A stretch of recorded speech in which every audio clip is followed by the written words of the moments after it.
FP innovatives. आप देख रहे हैं यहाँ पर अपना चैनल एफपी इनोवेटिव्स और आज की वीडियो भी एक इन्फॉर्मेटिव वीडियो होने वाली है रेजन लवर्स के लिए। तो रेजन आर्ट जिन लोग को पसंद है, रेजन आर्ट जो लवर्स हैं उनको के लिए आज हम इस वीडियो में कवर करने वाले हैं how to make a resin wall clock. ठीक है, तो रेजन आर्ट वॉल क्लॉक आप कैसे बना सकते हैं।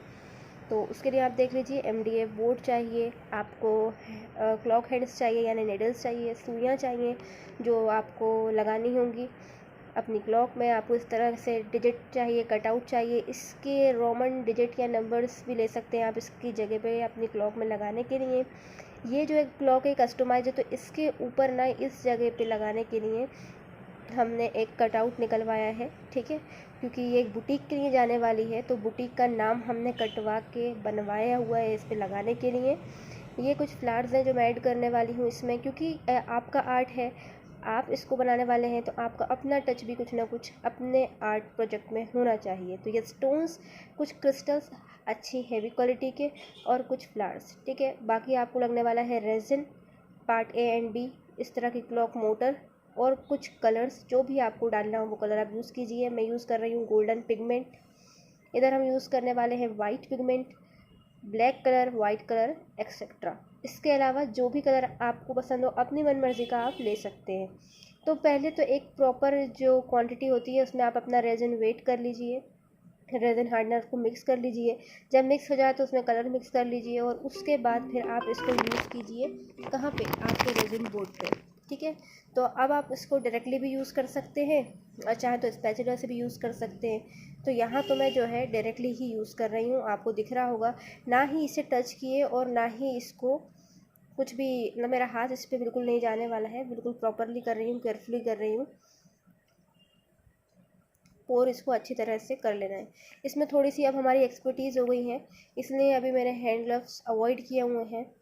और दूसरी बात भी यह है कि हैंड ग्लव में अगर एक बार रेजिन लगा तो वो बहुत चिप चिप चिप चिप होने लगता है और उसके बाद फिर दूसरा काम करना मुझे मुसीबत लगने लगता है, परेशानी हो जाती है। तो अभी इसलिए इस क्लॉक के लिए पर्टिकुलर मुझे रेजिन की नीड नहीं थी, क्योंकि सारा काम मुझे पता है कि ऊपर स्पैचुला से हो जाएगा। ठीक है, तो ये आप देख लीजिए,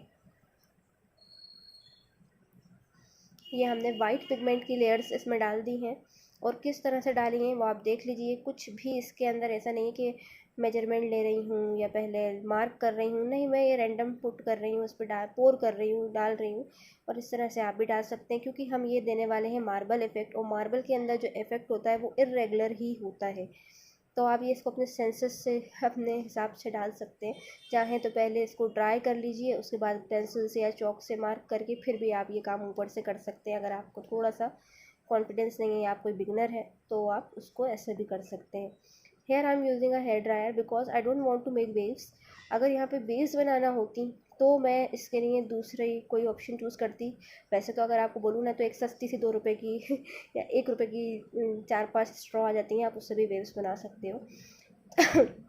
बट फिर भी अगर प्रोफेशनल बोलना चाहूँ तो एयर गन, ठीक है, हॉट एयर गन जो होती है, ब्लो गन होती है, उससे आप ये वेव्स क्रिएट करते हैं। तो अभी तो मुझे इसमें वेव्स देनी ही नहीं है बिकॉज मैं इसको मार्बल इफेक्ट दे रही हूँ। तो मैंने हेयर ड्रायर से बस इसको फैलाया है, जो हमारा पिगमेंट है उसको। ठीक है, तो जो हवा का प्रेशर था उससे थोड़ा पिगमेंट और अपनी जगह पे स्प्रेड हो गया। तो I only want to spread that pigment on the surface. अभी जो है लास्ट में मैं इसके ऊपर थोड़ा सा डार्क जो मेरा वाइट है प्रॉपर कलर, उससे और लाइनिंग दे रही हूँ। आपको दिख रहा होगा, बिल्कुल रैंडम दे रही हूँ। अगर आप बिगनर हैं, नए नए काम कर रहे हैं, तो आपसे नहीं बनता होगा ऐसे करते, तो आप पहले इसको ड्राई कर लीजिए, पूरा 24 घंटे ड्राई करना होगा। उसके बाद फिर जब ये ड्राई हो जाए प्रॉपर तो इस पर मार्क कर लीजिए किसी भी वाइट मार्कर से या वाइट चॉक से। उसके बाद आप उसके ऊपर ये रेजन वर्क पोर कर करके कर सकते हैं। Now I am using golden pigment here. Golden pigment का कारनामा यह है कि ये सबसे खूबसूरत चीज़ है रेजन आर्ट बनाते हुए, सबसे प्यारी। देखिए, जब भी आप इसको डालते हैं ना तो जो चमक, जो इफ़ेक्ट आता है ना एकदम, वो बिल्कुल प्रोफेशनल। और दूसरी चीज़ बहुत खूबसूरत, आपकी चीज़ को हाईलाइट करने के लिए ऐसा लगता है कि ये बहुत रिकमेंडेड चीज़ है, मतलब आप इसको यूज़ प्लीज़ करिए। इससे बहुत अच्छा खिल के आएगा आपका जो भी रेजन प्रोजेक्ट होगा या रेजन वर्क होगा। देखिए हेयर ड्रायर से कैसे ब्लो हो रहा है ना ये, सो इसको है ना स्प्रेड हो रहा है, ब्लो भी नहीं हो रहा, मैं ये कहूँगी कि स्प्रेड हो रहा है। तो आप इस तरह से स्प्रेड इसको कर सकते हैं। अभी मेरी सरफेस जो है वो गीली है, इसके अंदर कंसिस्टेंसी है कि एडहेसिव की तरह वर्क करे, because resin is a very good adhesive, very strong adhesive. So I am putting my flowers here. तो ये जो फ्लावर्स मुझे लगाने थे वो मैंने डायरेक्टली इसके ऊपर लगा दिए। पहले मैंने मेजरमेंट ले लिया है, मुझे आइडिया है कि किस जगह पे ये फ्लावर्स लगाना है, इसीलिए हम ऐसा कर रहे हैं। अगर आप पहली बार कर रहे हैं ये काम तो प्लीज़ इसकी देखम देखिए एकदम से ना करें। हो सकता है आप इसको टेढ़ा आड़ा लगा लें, क्योंकि हमें इसमें नंबर्स भी लगाना है। तो नंबर्स टेढ़े आड़े हो गए तो फिर क्लॉक का जो आप टाइमिंग देखेंगे वो फिर प्रॉपर नहीं आएगी। तो आप पहले इसको ड्राई कर लीजिएगा। जब ये पूरा ड्राई हो जाए, ये आपका पूरा ड्राई हो जाए, उसके बाद नेक्स्ट स्टेप आप ये करिएगा, ऊपर से फिर रेजिन की हेल्प से या कोई फिक्स क्यू फिक्स या फिर फेविक्विक की हेल्प से अभी आप इसको लगा सकते हैं। फिर पहले मार्क कीजिएगा, फिर इनको लगा लीजिएगा। और अगर आप कॉन्फिडेंस से, आप मेजरमेंट्स में थोड़े से एक्सपर्टीज़ रखते हैं तो आप ऐसे ही रैंडम चल सकते हैं जैसे हम चल रहे हैं। बाकी अब आप देख लीजिए कि मैं यहाँ यूज़ कर रही हूँ क्रिस्टल्स, इसको हाईलाइट करने के लिए। तो ये क्रिस्टल अलग थे, फ्लावर्स अलग थे, हमने दोनों को मिक्स मर्ज कर दिया है। ठीक है, ये है वो नेम जो है उस बुटीक का, जो कि मुझे करना था कस्टमाइज़। ये मैंने नेमिंग करवाई हुई है, कटआउट निकलवाया हुआ है, कस्टमाइज़ कराया है। तो इसको फिर हम इस पर ही प्लेस कर रहे हैं, बिकॉज अभी ये गीला है तो ये ग्लूइंग कंसिस्टेंसी पे है अपनी, ये इसके साथ स्टिक हो जाएगा।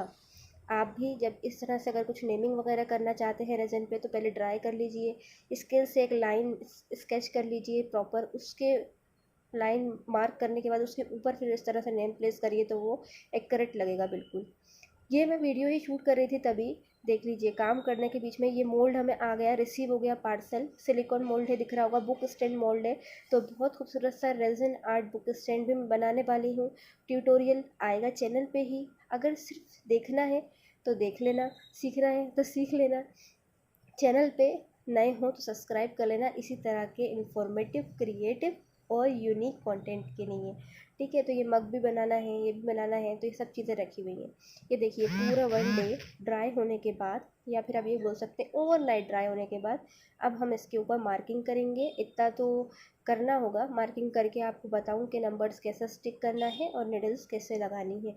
ठीक है, जो क्लॉक हैंड्स है वो कैसे लगाना है तो आप देख लीजिए। अपने होल के हिसाब से आपको स्केल रखना है बिल्कुल मिडिल में, और इस तरह से स्केल रखने के बाद एक डॉट आप ऊपर मार्क कर लीजिए with the help of any marker. किसी भी मार्कर की हेल्प से एक अपन को मार्क कर लेना है। और ये देखिए, ये हमने रैंडम लगाए थे but they are very accurate, देखिए बिल्कुल सही लगे हुए हैं। ये लगाए रैंडम ही थे, तो पहले एक मेजरमेंट मैंने लिया हुआ था और थोड़ा सा आइडिया हो गया था हाँ भाई कि ऐसे ही लग जाएगा, तो ये ठीक है। नहीं तो इसी वक्त में, इसी टाइम में भी ये फ्लैट्स अगर आपने पहले नहीं लगाए हो या कुछ और आप इसके अलावा करना चाह रहे हो, नहीं करा हो, तो वो आप इस टाइम पे सारा स्टिक इसके ऊपर इजीली कर सकते हैं। किसी भी ग्लू से स्टिक हो जाएगा, या डायरेक्टली आप रेजन से भी स्टिक कर सकते हैं, हो जाएगा। ठीक है, अब इसके ऊपर सारी मार्किंग्स जब आप ले लेंगे तो उसके बाद फिर आप 1 बाय 1 सारे डिजिट लगा लीजिए। इसमें भी एक टिप ये है कि पहले आप 12 एंड 6 फिक्स कर लीजिए, 3 और 9 फिक्स कर लीजिए, उसके बाद फिर सारे नंबर करिए तो बिल्कुल प्रॉपर और एक्यूरेट लग जाएंगे। इसके अलावा एक ट्रांसपेरेंट क्लॉक मार्किंग भी आती है, पतली सी शीट जिस पे आप रख के इसके ऊपर मार्क कर सकते हो, चाहो तो आप वो भी ले सकते हो। अब यहाँ पे मैं है ना इसको रिमूव कर रही हूँ लेयर को। तो जब भी आप इस तरह के मिरर कटआउट लेते हैं, एक्रेलिक कटआउट, तो उन पे ये लेयर चढ़ी होती है, इसको निकालना बिल्कुल ना भूलें। इसके लगे लगन में अगर आपने ऊपर से रेजन पोर कर दिया तो ये लगी रह जाएगी और जो इसके अंदर की चमक है वो आपको नज़र नहीं आएगी। तो ये देखिए पूरा हम निकाल लेंगे, और जब ये पूरा निकल जाएगा तो इसके ऊपर मैं थोड़े से हाइलाइट्स दूंगी with the help of golden marker. Metallic marker की हेल्प से हम इसमें हाइलाइट्स दे लेंगे स्टोन पे, और जहाँ जहाँ लगेगा उस पर। ये सिल्वर में भी अवेलेबल है, ये कॉपर में भी अवेलेबल हो सकता है। तो आप चाहें जैसा चाहें वैसा आप इसको अपने अकॉर्डिंग कस्टमाइज़ कर सकते हैं। यही देख के एज इट इज़ ऐसी ही बनाना हो तो भी चलेगा, और इसको देख के कुछ और आप अपना करेंगे ना तो वो आपको ज़्यादा अच्छा लगेगा, खूबसूरत लगेगा। तो अब फाइनली हमने इस पर रेजन पोर कर देना है, अच्छे से इसको स्प्रेड कर देंगे स्पैचुला की हेल्प से, और फिर इसको हम छोड़ देंगे। ठीक है, दिन भर या रात भर सूखने के लिए।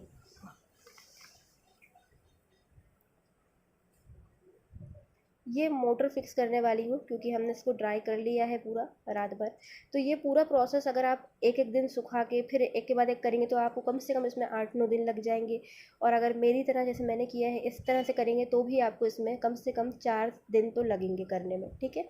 तो मोटर मैंने लगा ली थी, हैंड्स क्लॉक हैंड्स मैंने फिक्स कर लिए, बैकग्राउंड सजा के अब हम कर लेते हैं हमारी क्लॉक का शूट। तो क्लॉक पसंद आई हो तो लाइक करिएगा, और क्या क्या आइडिया आ रहा है इस क्लॉक को देख के दिमाग में कमेंट करके ज़रूर बताना।